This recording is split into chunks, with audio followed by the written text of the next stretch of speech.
Officials have declared a state of emergency to deal with flooding concerns in Mesquite and Overton. Brian Allen is in Overton with the latest. Brian. Well, Dave, good afternoon. That's right. We have new information to tell you about at this 5 o'clock hour. We have just learned from the Clark County Community Emergency Response Team that the head part, I guess, of the floodwaters have reached what's called the Yamashita Bridge, and that is about 4 miles to the north of downtown Overton right here. We're also told that the floodwaters have been gauged at rising at a rate of 2 feet for every 10 minutes. The flood is on the way, and as you can see from our video here, the sandbagging operations do continue here in Overton at a feverish pitch. Locals will tell you that they learned some lessons from 1981 and 1997. Both years they saw big floods here, and they don't want to see another flood again. Proof positive the flood fears are justified. Video from Metro Police of a flooded, swollen, muddy river.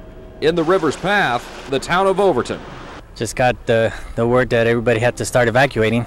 So got my family out. They went into Vegas, and I told them I was going to stay behind just to check up on things. Fernando Caballero started sandbagging at 11 last night and has been going ever since. In 1997, the muddy flooded, filling Fernando's home with 3 feet of water. Since then, the word flood has been a dirty word, but Fernando can't bring himself to leave. I like the valley. It's nice and peaceful out here. It's quiet.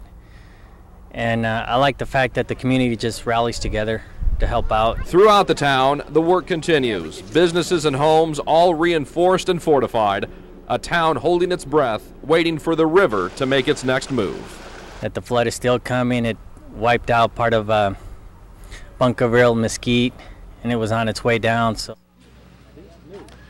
this sandbagging station outside the Moapa Valley Department of Justice is the lifeblood of this community right now. Since 11 o'clock last night, Overton residents have come here in droves, young and old, filling these sandbags. A community united tonight against one common threat, a threat again that does appear to be on the approach. The front part of the floodwaters, I should say, about 4 miles away from here now, rising at a rate of 2 feet every 10 minutes.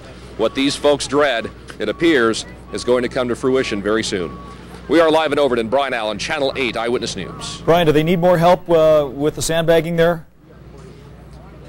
Yeah, they could always use more help. They'll take it if folks want to come on by. They're just outside the Moapa Valley Department of Justice. It's the intersection of the Moapa Valley Boulevard and Jones. Actually, these big lights, I know you can't see them off to the side here, but the Regional Transportation Commission has brought in night lights, portable lights, so that these folks can fill these sandbags under the cover of darkness. And as night starts to fall, as you can see, these sandbagging operations continue. It's going to be a long, tough night, Dave.